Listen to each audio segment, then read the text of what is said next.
Played a game against a commenter on my YouTube page, and we're about to do this game review live. Well, first of all, I got to show y'all the whole conversation between us. I sent him a message telling him what's up. It's me, King D-trix, and then we just started just chatting about our moves. I was just like, "Great move! Someone's been watching my videos, lol."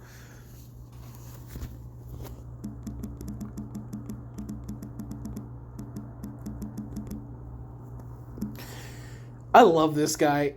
Listen, Big Bro Poe, if you end up watching this, which I really hope you do, we gotta play more, because I'm not gonna be satisfied until I beat you with a checkmate. Like, you are double the elo of me, and you would be easily one of the best victories I've ever had on this game ever. Yeah, on a serious note, Big Bro Poe, we gotta play again. Maybe not tonight, maybe tonight, I don't know. It all depends on how I feel after I upload this video. But yeah, time to start the game review. Oh yeah, we were just talking a little bit of trash. Well, no trash, it was just friendly banter.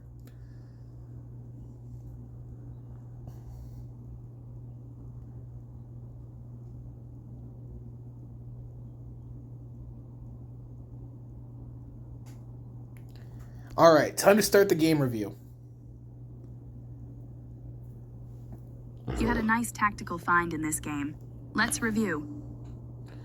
You know, we were actually pretty evenly matched for the most part. This man genuinely, and I mean genuinely, made me actually struggle to figure out how to beat this guy. Like, I've never in my life had to play so methodically and meticulously. Yes, I made more than my fair share of blunders. That's a lot more blunders than what you normally see out of me. And this is probably my lowest game rating of all time, and probably my lowest accuracy rating of all time. But this was still a really, really fun game nonetheless. Here we go. Opening with the king's pawn controls the center and opens up the light-squared bishop and queen, often leading to sharp games. Of course it does. We already know E5 this. is a common response. I go with D3 is my a timid usual move that opening. protects the E4 pawn and allows But the dark-squared bishop to develop, he sees but what I'm traps the doing. light-squared bishop behind the pawn chain. He sees exactly what I'm doing, right? Because I always love attacking with the dark squared bishop first, no matter if I'm black or white. It's just really, really fun to put your bishop in a position to threaten. It's really fun. Developing the knight and increasing influence in the center. Like I said, he knows what I'm gonna do. This guy has probably watched a good bit of my chess games on YouTube, and not just the one he's commented on. You've pinned your opponent's knight, limiting its movement. I don't really see how I pinned it, because a pin really refers to when you are pinning a piece to the king. I'm pinning a piece to the queen. Yeah, it's a good thing, but how is it a pin, really? Black develops the knight and attacks the center.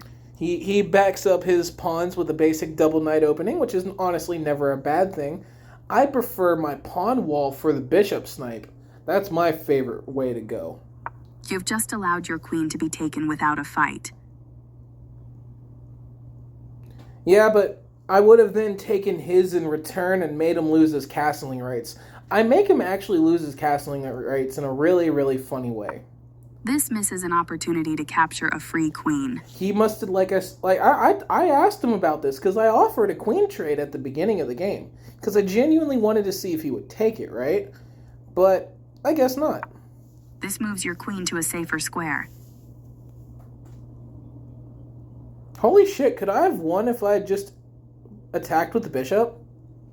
This protects an underdefended knight that is under attack. This move activates your knight to strengthen control over the center. This threatens to tactically win a queen. Yeah, I guess. If pawn takes, then I take rook, and then bishop takes queen. Yeah, I see how that goes. You allowed the opponent to kick a queen. Did I? This kicks a queen. Oh yeah, I 100% did. Your opponent's attacking piece is gone. But I mean, it really didn't matter at the end. This misses an opportunity to capture a vulnerable knight. You see, I don't know why he didn't do that. Maybe he just missed it? I don't know. Oops, you gave up a knight. No, I actually didn't. I made him give up his castling rights. Because I hit him with a wicked nasty fork. Like, the most wicked fork I've ever put on someone. It's either move the king to safety. Well, it's either move anything else and keep your castling rights. Or lose your queen or your bishop. Not bishop, or your rook. I ain't gonna lie. I was wanting the queen if he moved any other piece other than taking the king. That was a free knight. But you have no more castling rights. But don't worry, folks. He ends up doing the same thing to me, basically. He took a page right out of my book and fucking told me to go fuck myself. And that's why I love this guy. This guy is freaking awesome.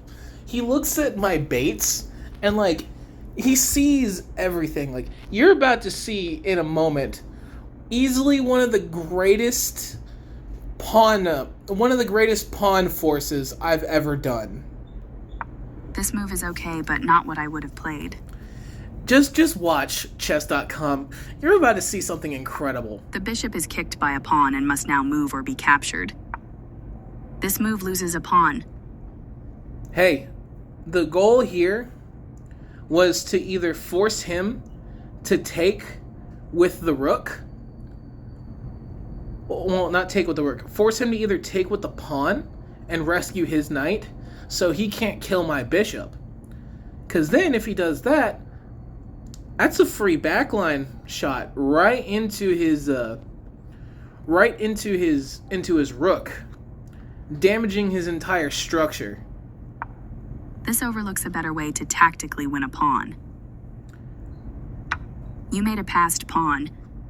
And now with my queen defending that pawn, only the bishop can take, but I don't think he takes with the bishop. I think he moves into my backline with the knight, yeah. This permits the opponent to win a tempo by threatening a knight. Yeah, he put me in an even... I'm now looking at this in post-game. Big Bro Poe, if you fucking see this, bro, that is an even more wicked fork than I pulled off on you earlier with the queen rook fork forcing you to lose your castling rights. You do the same to me, and good shit, honestly, because I was being a twat and kind of fucking deserved that. You escaped the check from the knight. And I lost my castling rights, but it's okay. That was a free rook. It indeed was a free rook. Your queen is undefended, so this move loses material. No, it does not. It 100% does not. Because if he decides to take the queen, which was bait, I take the rook, and then I get another queen. For free. Yeah, sure. You may have casually, like, you know, got a +9 trade off, or +4 trade off of that, but I got a whole new queen. So I don't see how that's a blunder exactly. It forces him to do some funny shenanigans. This permits the opponent to win a pawn through a fork. This overlooks an opportunity to capture a free queen. It was not a free queen because I just explained, game. I was going to get that queen back if he had taken, because I was going to take his rook. And then he was going to be in some real trouble after that. I really mean some real trouble.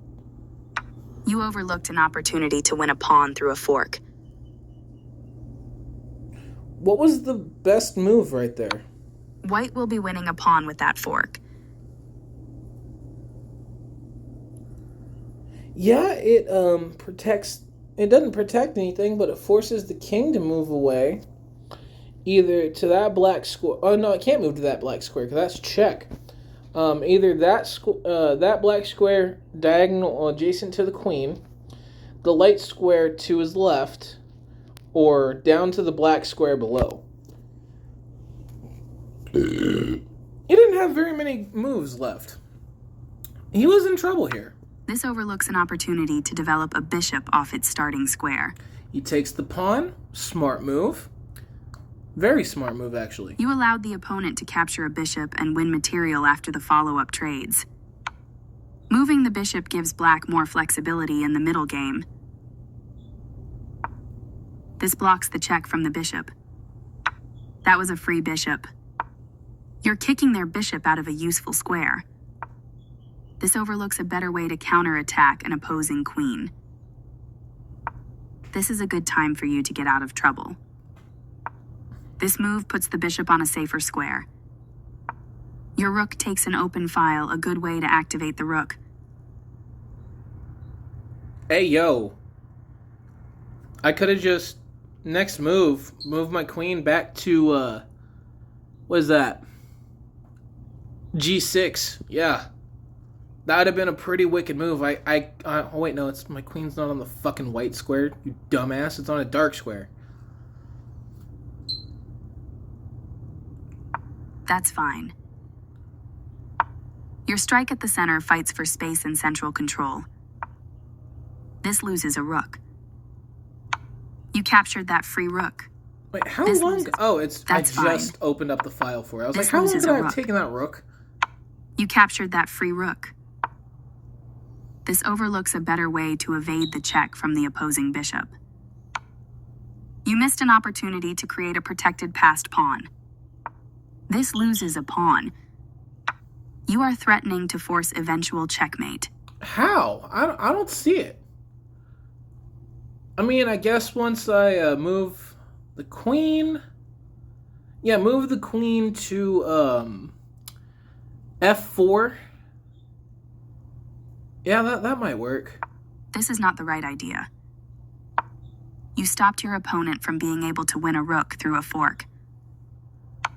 This moves the bishop to a better location, allowing it to control more squares.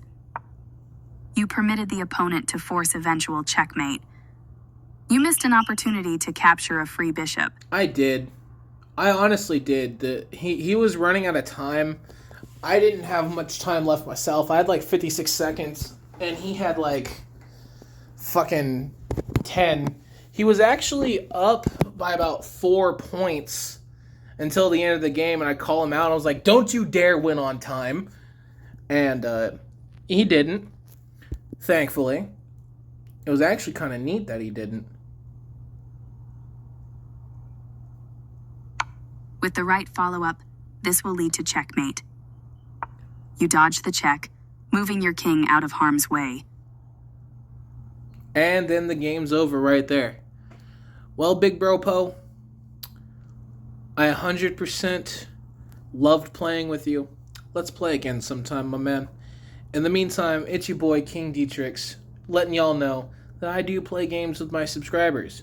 Even if you're not subscribed, if you come into my comments and leave a comment saying that you want to play me, my 200 elo ass will happily fucking play you. You may win. You may lose. And if you lose, you're going on my YouTube page. And if it's a good game and I lose, you're still going on my YouTube page.